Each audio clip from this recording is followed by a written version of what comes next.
Selamat pagi, Bapak Ibu sekalian. Sebelumnya, saya ingin memperkenalkan diri terlebih dahulu. Nama saya Vivilian.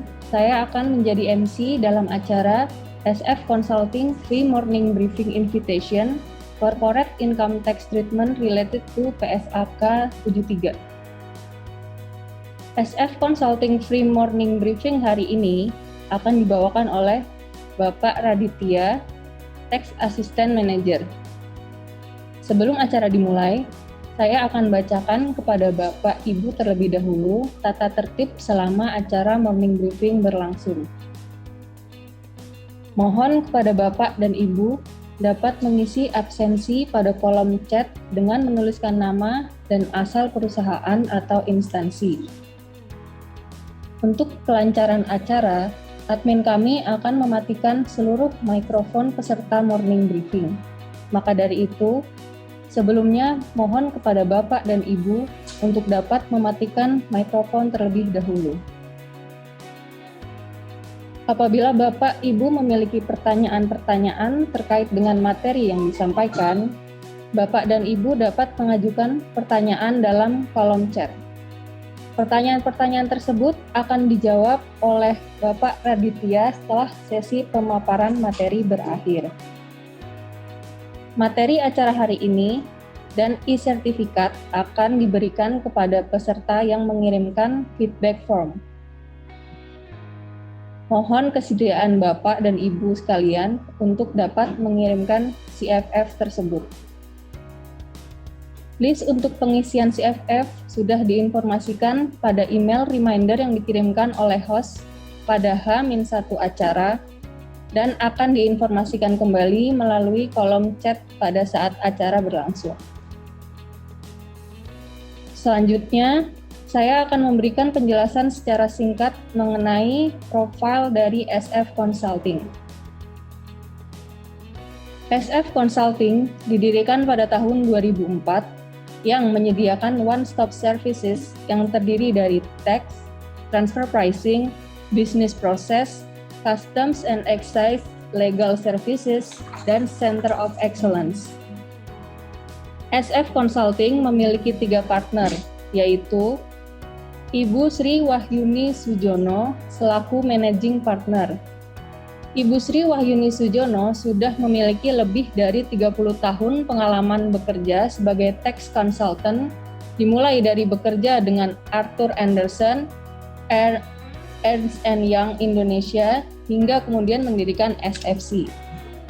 Ibu Sri Wahyuni memiliki pengalaman selama bertahun-tahun terlibat dalam proyek seperti restructuring and M&A, tax litigation, transfer pricing, tax planning, dan tax restructuring.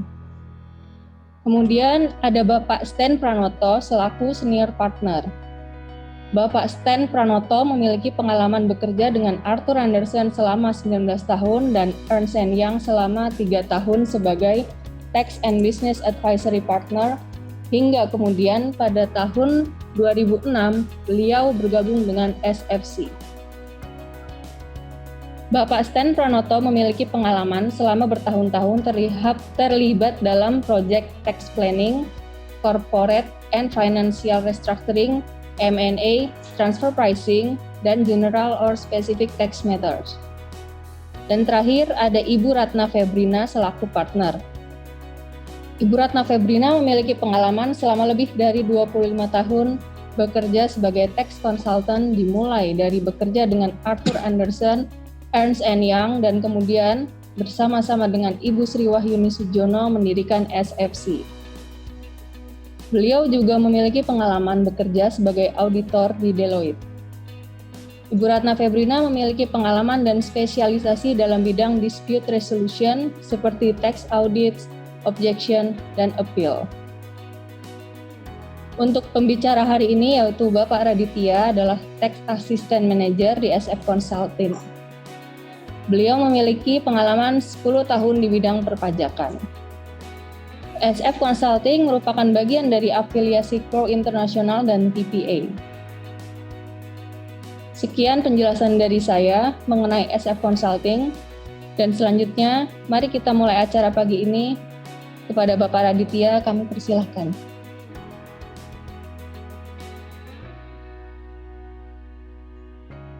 Ya, terima kasih atas pemaparannya. Oke, kita mungkin langsung mulai aja, ingat waktunya juga. Oke, hari ini topik yang akan saya bawakan adalah terkait koreksi fiskal PPh Badan terkait dengan PSAK 73. Sebelumnya mungkin tadi beberapa saya ada lihat partisipan juga, ada beberapa yang emang klien kita juga, ada yang belum juga. Mungkin ada yang sudah tahu saya biasa dipanggil Radit. Jadi nanti kalau emang ada yang mau berkenalan sama saya juga silahkan. Oke, kita mulai. Agenda hari ini adalah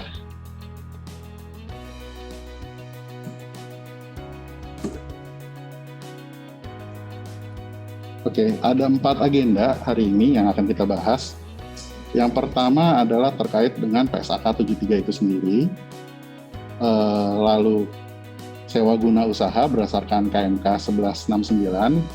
Ini peraturan udah lama banget tapi emang masih dipakai sampai dengan sekarang. Lalu ada juga mengenai pasti ada perbedaan PSAK dengan pajak, bagaimana nanti kita menyikapinya. Lalu juga tentang penerapan PSAK 73 dan koreksi fiskalnya. Mungkin nanti ada sedikit study case, lihat dari case-case yang sudah ada. Oke, kita mulai dari pertama yaitu PSAK 73. Sebagaimana mungkin bapak-bapak atau ibu-ibu lebih tahu lah soal PSAK-nya, saya hanya memaparkan sedikit saja bahwa PSAK 73 ini menggantikan 5 aturan, di mana ada PSAK 30 itu mengenai sewa, ISAK 8 penentuan apakah suatu perjanjian mengandung suatu sewa, ISAK 23 sewa operasi insentif, ISAK 24 terkait evaluasi substansi beberapa transaksi yang melibatkan bentuk legal sewa, juga ISAK 25 mengenai hak atas tanah. Nah, tanggal efektifnya sendiri itu adalah per 1 Januari 2020. Mungkin ada beberapa yang sudah melakukan dari 2019 karena emang ada terkaitan juga dari PSAK 72 dan 73-nya. Nah, tujuan standar dari PSAK 73 ini sendiri adalah menetapkan prinsip pengakuan, pengukuran, penyajian, dan pengungkapan atas sewa dengan memperkenalkan model akuntansi tunggal, khususnya untuk penyewa. Mungkin untuk tujuan standar di sini pertama penting karena ini untuk penyewa. Artinya di sini adalah untuk lesinya. Jadi model akuntansi tunggal itu seperti gimana? Nanti kita akan bahas di belakangnya, tapi sedikit banyaknya adalah tidak lagi adanya di akuntansinya tidak lagi adanya pengakuan mengenai financial list ataupun operating list sebagaimana kita ketahui. Semuanya akan masuk ke aset hak guna. Jadi di dalam pokok pengaturannya di poin pertama disebutkan penyewa disyaratkan untuk mengakui aset hak guna atau right of use asset dan liabilitas sewa. Jadi nanti semuanya baik operating ataupun financial list akan masuk ke aset hak guna, bukan ke fixed asset.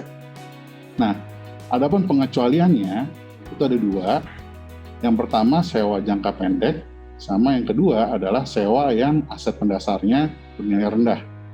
Nanti mungkin kita akan membahas sedikit di belakangnya apa itu keduanya dan batasannya seperti apa.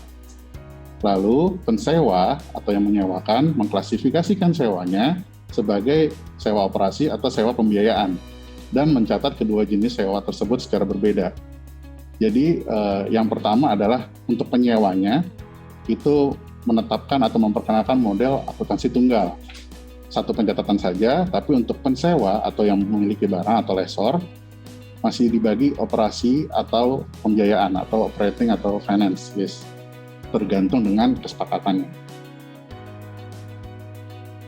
Nah, untuk ruang lingkupnya sendiri, PSAK 73 ini mengatur seluruh sewa, termasuk sewa aset hak guna dalam subsewa, masuk dalam ruang lingkup PSAK 73.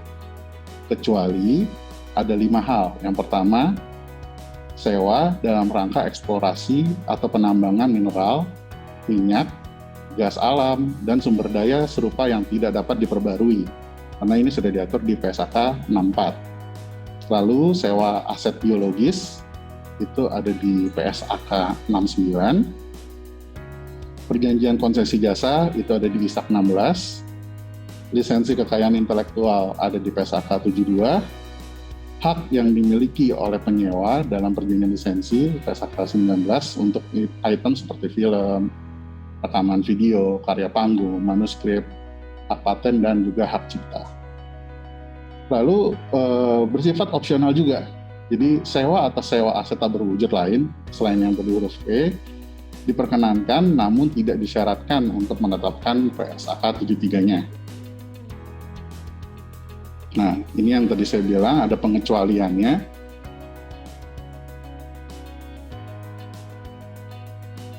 Penyewa dapat memilih tidak menerapkan persyaratan dalam paragraf yang tadi yang sudah disebutkan jika ada sewa jangka pendek dan juga ada aset pendasar. Dengan catatan, jika menerapkan opsi pengecualian tersebut, beban sewa diakui sebagai beban baik dengan dasar garis lurus, sistematik lain yang mempresentasikan pola manfaat penyewa. Lalu ada juga entitas mencatat sewa sebagai sewa jangka pendek, penyewa mempertimbangkan sebagai sewa baru jika adanya terdapat modifikasi sewa atau perubahan masa sewa tersebut. Lebih lanjut diatur bahwa pemilihan sewa jangka pendek dibuat berdasarkan kelas aset pendasar yang terkait dengan hak guna. Kelas aset pendasar adalah pengelompokan aset pendasar yang dengan sifat dan penggunaan yang serupa dalam operasi entitas. Pemilihan untuk sewa yang aset pendasar yang bernilai rendah dapat dilakukan atas dasar sewa pesewa.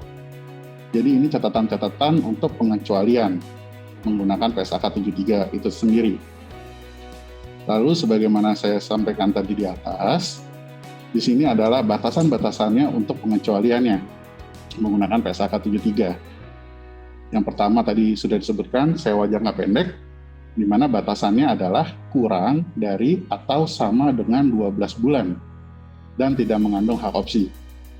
Sedangkan untuk sewa aset bernilai rendah, itu adalah aset pendasar tidak memiliki ketergantungan atau interrelasi dengan aset lainnya. Jadi bukan part by part gitu, tapi keseluruhan satu asetnya. Nah, rendah itu seberapa sih? Biasa ada nilainya gitu. Nah, menurut IFRS itu diatur rendah secara absolut itu adalah di bawah 5.000 US dollar tanpa memperhatikan materialitasnya. Nah, ketika aset baru bernilai material, maka penilaian dari aset baru. Nah, jika aset disubsewakan, maka tidak memenuhi aset bernilai rendah. Contoh kayak laptop, HP, furniture, itu semua mungkin di bawah 5.000 US, tapi begitu disubsewakan, maka tidak memenuhi aset bernilai rendah lagi. Sehingga harus menggunakan PSAK 73.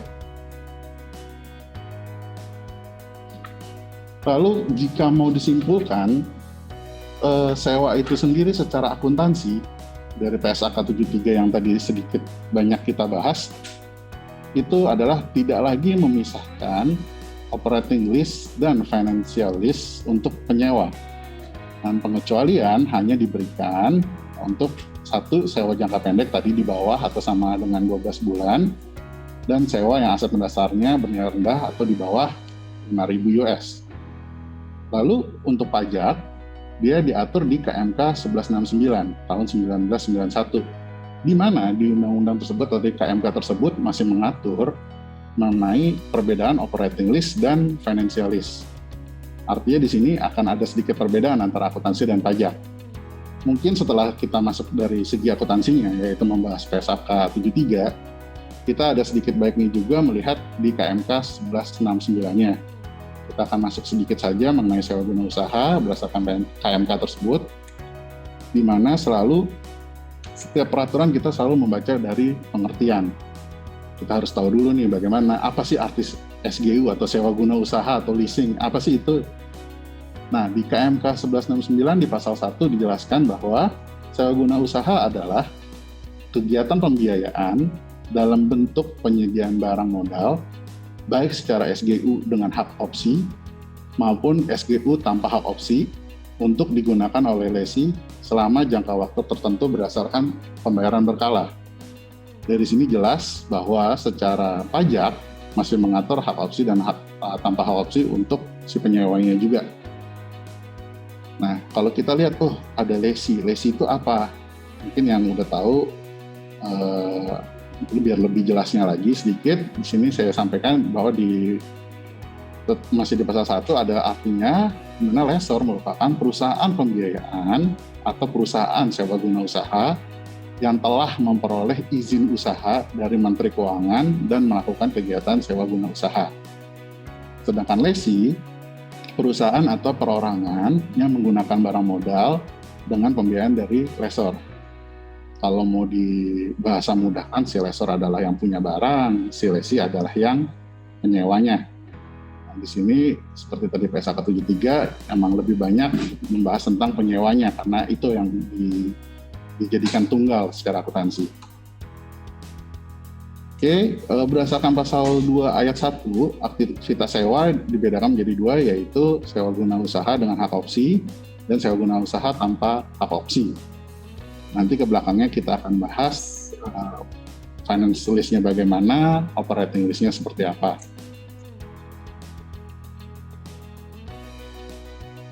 Mungkin yang harus diketahui sedikit adalah mengenai persyaratan-persyaratannya. Bagaimana sih persyaratan sewa guna usaha dengan hak opsi atau financial list gitu. Jadi persyaratan yang pertama berdasarkan KMK 1169 ini adalah jumlah pembayaran sewa guna usaha selama masa sewa guna usaha pertama ditambah dengan nilai sisa barang modal harus dapat menutupi harga perolehan barang modal dan keuntungan lessor. Kalau kita berpikir mungkin secara logikanya, ya ini kan dia menyewakan dan nantinya pada tujuan akhirnya dijual, ya harusnya sudah lebih dari harga perolehan plus keuntungannya dia. Kalau enggak, pasti nggak mau melakukan usaha ini. Itu simpelnya. Lalu yang kedua, masa sewa guna usaha ditetapkan sekurang-kurangnya 2 tahun untuk barang modal golongan 1, 3 tahun untuk barang modal golongan 2 dan 3, 7 tahun untuk bangunan. Lalu perjanjian sewa guna usaha memuat ketentuan mengenai opsi bagi lisi. Nah, apa bedanya dengan operating list? Untuk persyaratan operating list, jumlah pembayaran sewa guna usaha selama masa sewa guna usaha pertama tidak dapat menutupi harga perolehan barang modal yang disewa guna usahakan ditambah keuntungan yang diperhitungkan oleh lessor. Balik lagi, mungkin secara logika kita juga berpikir bahwa kalau yang tanpa opsi benar-benar pure, kita bisa bilang sewa menyewa biasa. Jadi jarang ada penyewa atau pensewa kita bilangnya, orang yang melakukan penyewaan barang langsung mendapatkan keuntungan full atau bisa menutupi harga perolehan barang yang disediakannya. Biasanya sewa kedua, ketiga, keempat baru adalah keuntungan untuk atas sewa tersebut. Lalu syarat yang keduanya adalah perjanjian sewa guna usaha tidak memuat ketentuan mengenai opsi bagi lisi. Jadi nggak ada ketentuan untuk membeli di akhir periode. Oke, seperti yang tadi saya bilang di 1169 mengatur nih bagaimana sih perlakuan perpajakannya. Oke, untuk perpajakan mungkin emang diatur jelas lengkap di 1169, di mana terkait PPh 23-nya, PPN-nya seperti apa. Cuma dalam kapasitas hari ini saya memfokuskan di PPh badannya, sehingga kalau kita mau ngomong pertama adalah di keterangan objek PPh. Objek PPh untuk secara finance list itu adalah sebagian dari pembayaran SGU dengan hak opsi berupa imbalan jasa SGU. Imbalan jasa SGU itu apa? Imbalan jasa SGU adalah bagian dari pembayaran SGU yang diperhitungkan sebagai pendapatan SGU bagi lessor atau pemberi sewa. Sedangkan untuk operating list, seluruh pembayaran SGU tanpa hak opsi yang diterima atau diperoleh lessor itu merupakan objek PPh-nya atau objek pajaknya. Lalu bagaimana dengan penyusutannya? Nah, untuk penyusutan di finance list itu lessor tidak boleh menyusutkan barang modal. Dan lisi pun baru boleh menyusutkan sampai lisi telah menggunakan hak opsi untuk membeli. Jadi saat dia sudah menggunakan hak opsi, dia sudah membeli, barang sudah menjadi milik lisi atau sudah berpindah kepemilikan, baru boleh disusutkan. Nah, untuk operating lease bagaimana? Untuk operating lease, karena kita bilangnya lebih mudahnya mungkin sewa menyewa biasa, berarti barang tetap milik lessor. Sehingga karena barang milik lessor bisa membebankan biaya penyusutan atas barang tersebut. Nah, lalu bagaimana dengan pembayaran SGU-nya? Apakah bisa dibiayakan atau tidak? Nah, untuk finance dan operating lease sama. Pembayaran atas SGU tersebut bisa atau menjadi biaya yang dapat dikurangkan dari penghasilan bruto. Tapi adalah aturan lebih lanjut untuk finance lease, yaitu kecuali pembebanan atas tanahnya. Lalu tidak terkecuali di KMK 1169 ini juga mengatur mengenai akuntansinya. Bagaimana isinya? Jadi sesuai dengan pasal 13 dalam KMK 1169 ini, akuntansi transaksi SGU dilaksanakan sesuai dengan standar akuntansi di bidang SGU di Indonesia. Dalam hal ini jika kita lihat, berarti mereka sudah menggunakan PSAK 73. Karena ini yang terbarunya.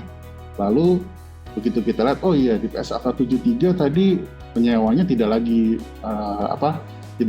dual akuntansi ini, tapi cuma jadi tunggal sekarang. Tapi di pajak tetap dua nih, tetap ada operating sama finance lease. Lalu bagaimana?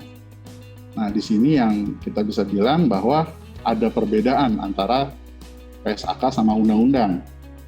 Lalu pertanyaan umumnya adalah, kita bagaimana untuk pelaporan SPT kita? Apakah kita mengikuti PSAK atau kita mengikuti undang-undang, atau secara ini adalah KMK-nya? Nah, Elisa juga ngomong jadinya sama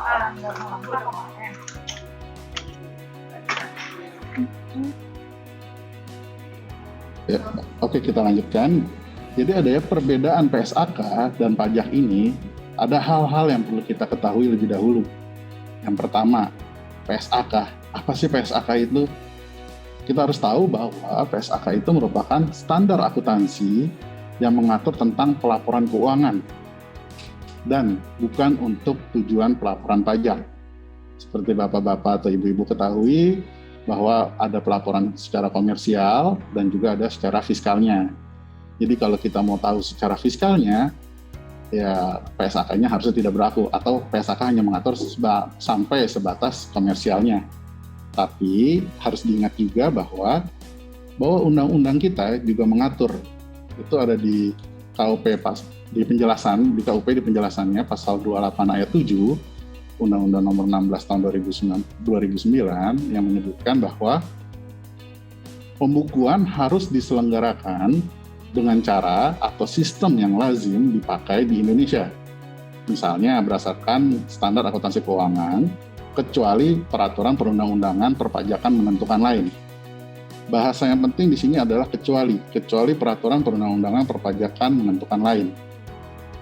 Dengan artian seperti ini, maka kita bisa menyimpulkan bahwa jika tidak ada pengaturan khusus dalam regulasi pajak, akan mengikuti ketentuan dalam standar akuntansi keuangan. Nah, sebagaimana kita ketahui tadi, PSAK sudah mengatur PSAK 73-nya, dan undang-undang juga mengatur melalui KMK-nya, KMK 1169. Sehingga, jika kita mau ngomong secara fiskal, kita harus menggunakan KMK-nya, bukan PSAK-nya. Lalu, apa yang terjadi? Nah, di topik yang selanjutnya ini yang kita bahas adalah mengenai penerapan PSAK 73 dan koreksi fiskalnya. Mengapa ada koreksi fiskalnya? Ya balik lagi seperti yang tadi kita bilang, saat perpajakan mengatur lain, berarti harus ada yang dikoreksi dari komersialnya untuk menjadi fiskal. Nah, untuk lebih jelasnya, kita akan masuk ke dalam tata caranya juga.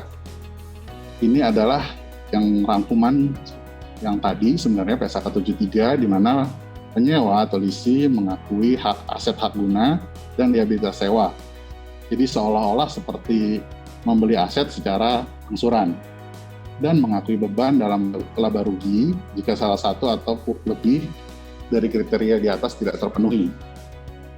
Lalu bagaimana pajaknya? Pajaknya secara simpel bahasanya adalah kita lakukan saja koreksi positif terkait akun-akun PSAK 73, lalu memunculkan atau menimbulkan koreksi negatif sesuai dengan biaya yang sebenarnya atau sewa tersebut. Itu bahasa mudahnya, mungkin orang-orang juga semua pada bilang kayak gitu sekarang. Ya udah, pokoknya dikoreksi positif aja, masukin aja koreksi negatif. Tapi emang mungkin sesimpel itu kalau sudah lihat caranya.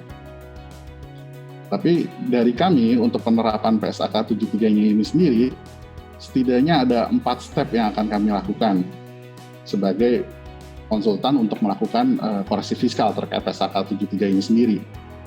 Step yang pertama adalah kita harus mengidentifikasi dulu apakah perusahaan sudah menerapkan PSAK 73.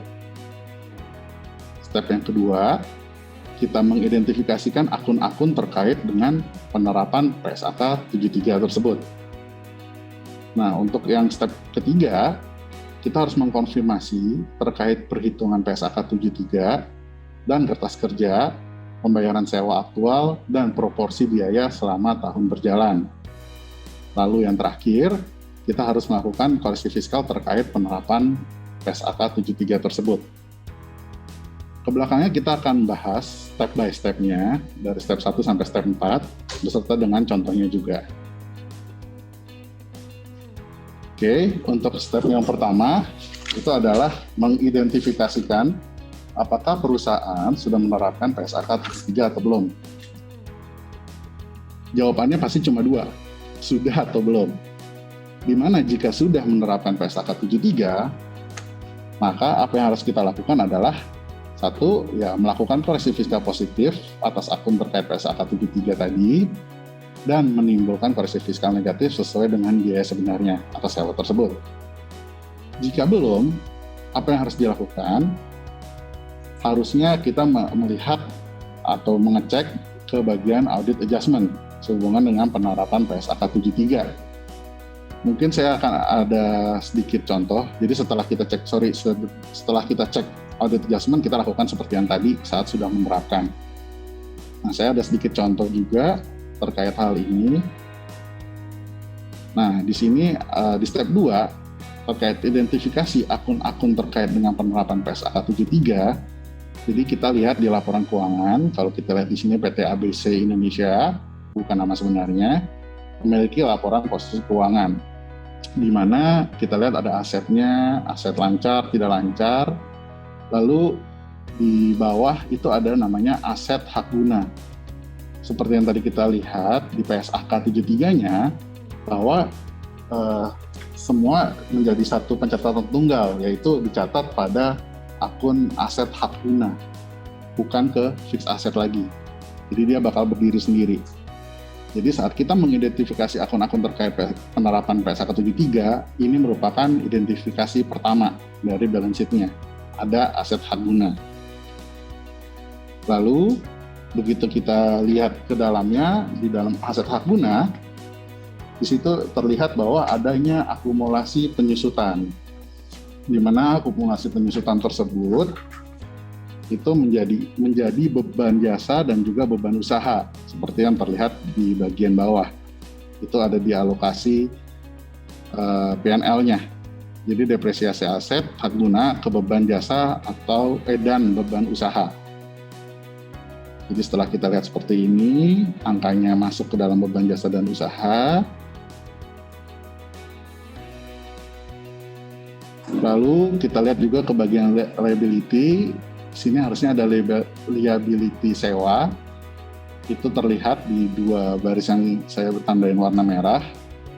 Jadi ada masuk ke liabilitas sewa jangka pendek, ada juga masuk ke liabilitas sewa jangka panjang. Yang setelah kita buka liabilitasnya, memang termasuk ke bagian yang jangka pendek dan jangka panjang. Dari sini kita bisa menentukan bahwa perusahaan ini sudah menerapkan PSAK 73. Lalu sedikit lagi kita lihat juga ke trial balance-nya. Biasanya ada tulisan list asset land, list asset building, list asset heavy equipment, sama akumulasi depresiasinya. Jadi seperti yang disebutkan di awal, semua mencatat ke aset sewa guna atau aset hak guna dan juga mencatat depresiasinya. Itu untuk identifikasinya. Nah, step yang ketiga yang biasa dilakukan juga adalah kita mengkonfirmasi ke bagian accounting terkait perhitungan PSAK 73 kertas kerja, pembayaran sewa aktual, dan juga proporsi biaya selama tahun berjalan. Nah, biasanya ada 4 hal yang dilakukan. Yang pertama adalah kita mengkonfirmasi dulu penerapan PSAK 73 oleh bagian accounting. Mungkin setiap perusahaan beda-beda ya, ada yang accountingnya sendiri, mungkin ada accounting juga jadi satu dengan tax gitu. Tapi setidaknya saat kita menerapkan PSAK 73, kita harus tahu dulu ini catatnya kemana aja.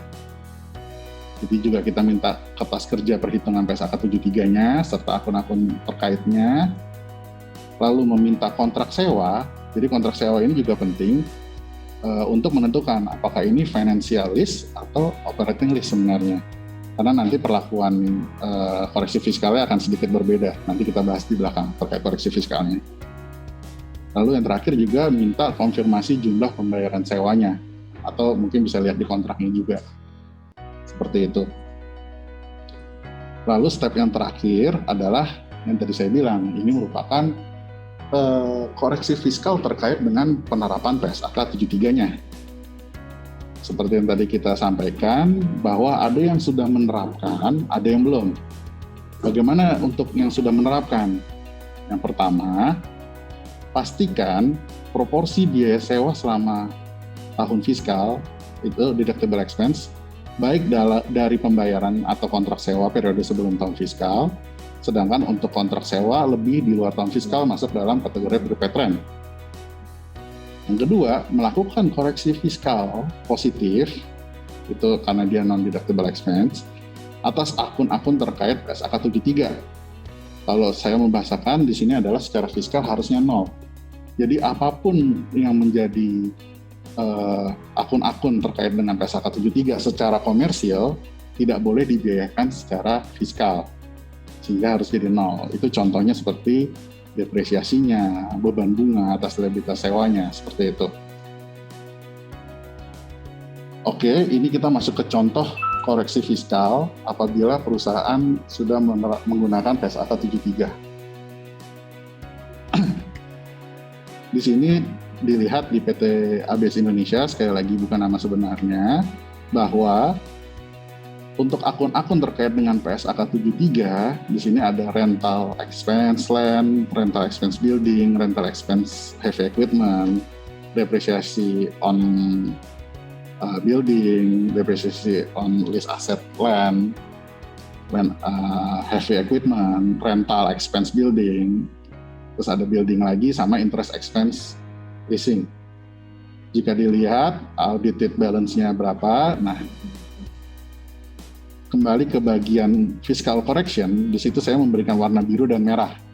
Di mana kita masuk ke warna merah dulu, kita harus mengkoreksi positif segala pencatatan terkait dengan PSAK 73. Jadi depresiasinya kita koreksi positif, lalu interestnya juga kita koreksi positif, sehingga per fiskal itu 0 untuk depresiasi dan interest, karena itu hanya untuk perlakuan PSAK 73, sedangkan di 1169 tidak boleh, jadi harus dikoreksi fiskal, dan menambahkan atau mengkoreksi negatif itu biaya sewanya.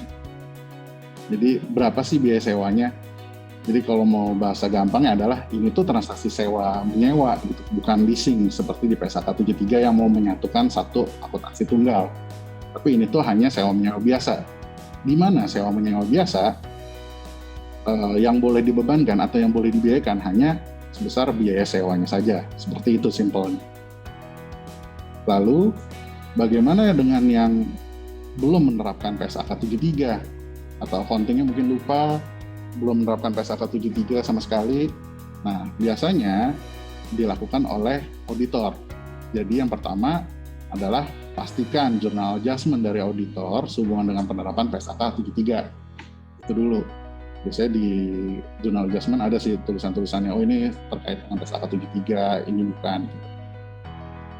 Setelah kita memastikan journal adjustment-nya, kita melakukan tahapan seperti yang tadi saya sebutkan, yaitu melakukan koreksi fiskal positif untuk journal adjustment auditor terkait PSAK 73. Jadi kalau kita lihat secara fiskalnya harus 0, sama seperti tadi, contohnya depresiasi aset, beban bunga liabilitas sewa.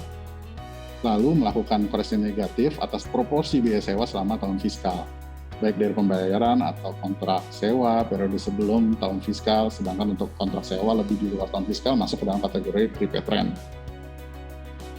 Adapun sedikit contohnya, ini adalah untuk audit adjustment. Kalau kita lihat di audit adjustment-nya, itu ada yang 3001 CAJ to adjust PSAK 73. Nah, biasanya ada tulisan seperti itu. Lalu di dalamnya isinya ada apa aja? Itu ada depreciation right of use asset, rent office-nya berapa, lalu ada interest expense right of use asset. Situ juga disebutkan oleh auditornya adalah to reclass the rental office to appropriate account due to the implementation of PSAK 73. Jadi ini untuk mereklas akun-akun yang terkait rental kantor terkait dengan implementasi PSAK 73. Lalu di 3002-nya CAJ-nya to adjust journal first adoption of PSAK 73. Jadi ada building-nya, acquisition cost-nya berapa, akumulasi depreciation-nya berapa, terus ada accrued interest-nya berapa, sama interest expense-nya. Jika kita memiliki audit adjustment seperti ini, apa yang harus kita lakukan? Atau koreksi fiskal seperti apa yang kita harus lakukan? Nah, di bawah itu, di tabel yang keduanya, di situ saya sudah membuat koreksi fiskalnya, di mana yang pertama saya koreksi positif adalah depresiasi atau depreciation right of use asetnya. Balik lagi seperti yang semula, segala depresiasi terkait aset tersebut tidak boleh disusutkan oleh penyewa atau lesi karena bukan barangnya lesi. Sehingga sebesar 521 juta tersebut harus saya koreksi positif. Lalu koreksi positif keduanya adalah terkait interest expense.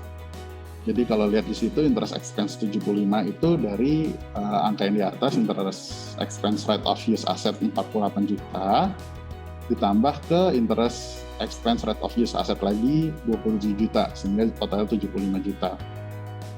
Lalu biayanya yang mana? Nah, biayanya itu adalah yang rent for office. Nah, itu saya koreksi negatif. Saya memasukkan biayanya saja. Balik lagi seperti yang saya bilang tadi bahwa yang boleh dibiayakan hanya biaya sewanya saja. Segala depresiasi, interest, sekali lagi harus dikoreksi.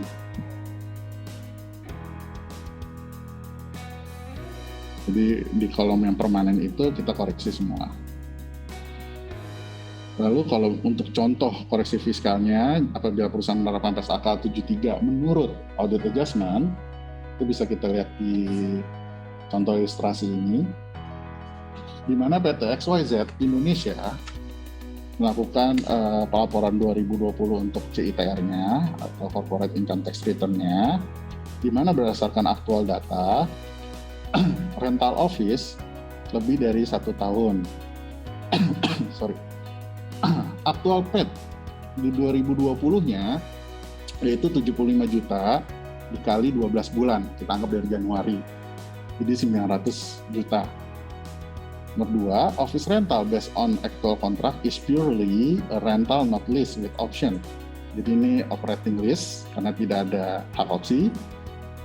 Terus yang ketiga, company doesn't have leasing contract.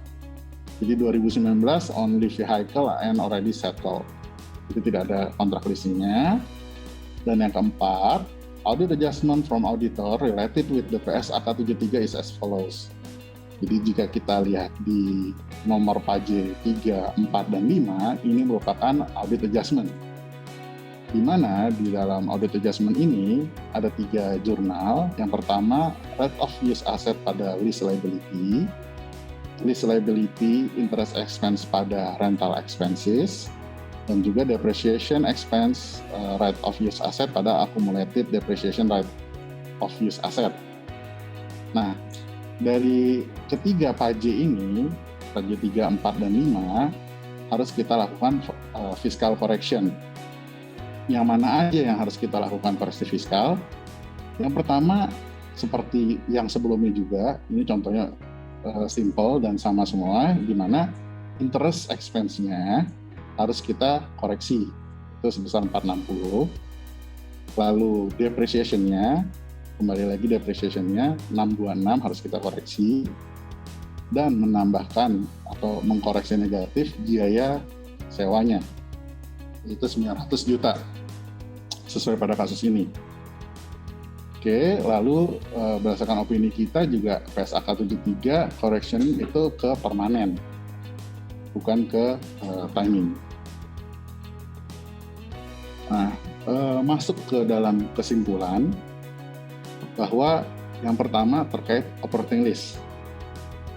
Seluruh pencatatan akuntansi, baik dari pencatatan awal, ini untuk perusahaan-perusahaan yang sudah menerapkan PSAK 73 dari awal, ataupun yang baru disesuaikan atau ada penyesuaian dari auditor terkait dengan PSAK 73, dikoreksi fiskal positif hingga menjadi 0, dan menambahkannya koreksi fiskal negatif terkait dengan proporsi biaya sewa selama tahun fiskal. Hal ini disebabkan proporsi biaya sewa selama tahun fiskal merupakan deductible expense. Balik lagi seperti yang saya bilang, jika ini memang operating list, secara PSAK tetap mencatatnya sebagai akuntansi tunggal, di mana akan mencatat depresiasinya, liabilities-nya, bunganya segala. Tapi untuk pajak yang deductible hanya biaya sewanya selama tahun berjalan. Jadi gampangnya kita koreksi semua positif dan menambahkan biaya sewa. Apa bedanya dengan finance list? Perbedaannya cuma sedikit. Jadi kalau contoh-contoh di atas merupakan perlakuan untuk operating list. Jadi memasukkan koreksi negatif proporsi biaya sewa selama tahun fiskal sebagai biaya yang bisa dibiayakan. Nah, perlakuan untuk finance list sedikit berbeda. Dikarenakan finance list bunga yang dibayarkan merupakan deductible expense ditambah dengan angsuran pokoknya. Sehingga kalau tadi kita balik ke operating list adalah kita hanya menambahkan biaya sewanya saja, sedangkan di finance list angsuran pokok plus bunganya merupakan deductible. Sehingga koreksi positif yang dilakukan cukup pada depresiasinya saja. Mungkin ini pemaparan saya terkait dengan koreksi fiskal terkait dengan PSAK 73, di mana kalau kita balik lagi ke inti dasarnya adalah PSAK mencoba untuk membuat penyewa lebih mudah mencatat akuntansinya dengan satu pencatatan tunggal, yaitu masuk ke dalam aset guna usaha. Lalu mendepresiasikan seolah-olah aset itu memang kita beli dengan angsuran dan kita susutkan juga. Sedangkan untuk pajaknya tidak bisa begitu karena masih mengatur mengenai operating atau financial list. Di mana untuk operating list, seluruh biaya-biaya terkait dengan PSAK 73 tadi dikoreksi dan memunculkan biaya sewa. Karena ini hanya sewa menyewa biasa, sesuai kita tahu, hanya biaya sewanya atau sebesar biaya sewanya saja yang boleh menjadi pengurangan penghasilan bruto. Sedangkan untuk financial list, masih sama seperti sebelumnya, di mana yang bisa dibiayakan itu adalah biaya terkait bunga dan angsuran pokoknya. Jadi yang harus dikoreksi hanya depresiasinya saja. Mungkin itu pemaparan singkat dari saya. Mungkin kita masuk ke dalam tanya jawab. Untuk bapak-bapak atau ibu-ibu yang sudah masuk ke dalam kolom chat.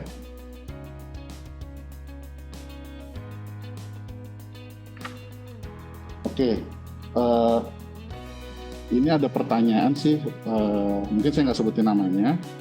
Jadi bagaimana jika auditor tetap ingin koreksi fiskalnya merupakan temporary difference? Mungkin kalau melihat dari contoh yang tadi di nomor 6, bapak-bapak atau ibu-ibu bisa lihat, di sini kita atau opini secara dari kami atau SF mengambil posisi bahwa koreksi ini adalah permanen. Kenapa? Karena kita berpikir kalau sampai ujungnya atau istilahnya mungkin sampai akhirnya itu nggak akan sama. Dimana kalau timing kita tahu ujung-ujungnya pasti sama, ya, penyusutan mau berapa tahun ujung-ujungnya tetap 0 gitu.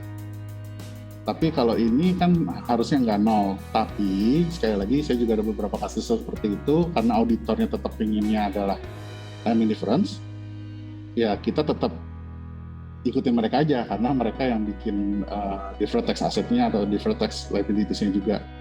Yang penting dari kita sebagai yang mengerjakan fiskalnya adalah akun-akun yang tadi saya sebutkan tadi, interest sama depresiasi tetap dikoreksi, dan yang hanya boleh dibiayakan cukup biaya sewanya saja. Seperti itu.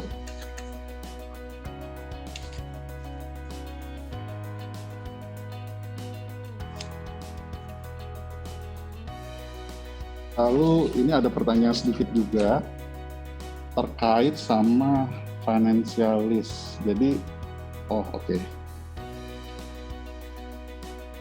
Saya agak mundur slide-nya sedikit biar lebih gampang menjelaskannya. Ini terkait dengan KMK 1169-nya sebenarnya. Jadi untuk penyusutan, lessor tidak boleh menyusutkan barang modal, dan lesi baru boleh menyusutkan sampai saat lesi telah menggunakan opsi untuk membeli. Nah, pertanyaan yang ada adalah berapa sih nilainya, harga perolehannya untuk penyusutan saat lesi telah menggunakan opsinya untuk membeli. Jadi yang boleh digunakan itu sesuai PMK 1169 itu adalah melihat dari nilai residualnya atau nilai sisa, di mana nilai barang modal pada akhir masa sewa SGU yang telah disepakati oleh lessor dan lesi pada akhirnya atau pada saat menggunakan hak opsi membelinya itu berapa. Anggap misalnya harga barang pertama 100 juta gitu, begitu udah hak opsi membeli udah tinggal 20 juta. Berarti lesi baru boleh menyusutkan dari 20 juta itu, bukan dari 100 juta di awal. Seperti itu sih.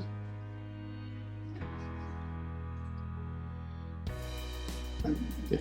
Paling baru segitu aja, ada pertanyaan-pertanyaannya. Mungkin kalau Bapak Ibu mau bertanya lebih lanjut bisa juga ke email kami, nanti kami coba untuk membalasnya untuk jika belum sempat di sini. Tapi sekali lagi mungkin sebagai penutup juga saya tekankan sedikit lagi bahwa PSAK mengatur memang untuk akuntansi tunggal, di mana seluruhnya adalah mencatat di dalam sewa guna usaha. Anggap barang kita beli, lalu kita susutkan, beli secara cicilan yang kita susutkan, makanya ada bunga dan cicilannya. Sedangkan kita sebagai pajak atau secara komersialnya, secara fiskalnya, tetap harus menyusutkan, tidak boleh menyusutkan, tapi hanya boleh membebankan biaya sewanya untuk operating list. Sedangkan financial list, bunga plus angsuran pokoknya. Jadi seluruhnya harus dikoreksi fiskal positif untuk biaya-biaya terkait PSAK 73 dan menambahkan atau mengkoreksi negatif terkait dengan biaya sewa ataupun bunga plus angsuran pokok. Itu aja sih dari saya. Saya kembalikan lagi ke MC. Terima kasih.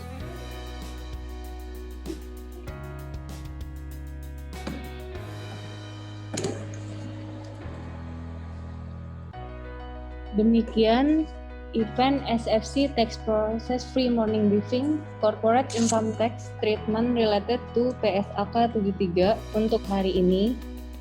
Semoga apa yang sudah disampaikan dapat memberi manfaat bagi Bapak Ibu sekalian. Untuk pertanyaan lebih lanjut mengenai materi yang disampaikan, Bapak Ibu dapat mengirimkan pertanyaan melalui email ke nia@sfconsulting.co.id.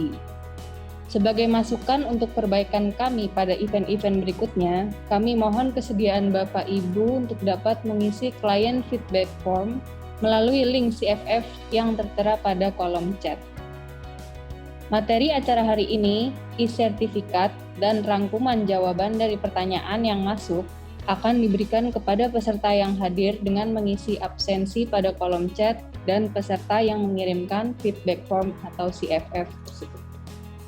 Sampai bertemu kembali pada event SFC Free Morning Briefing April 2021 series berikutnya. Mohon maaf atas segala kekurangan. Stay safe and stay healthy. Terima kasih.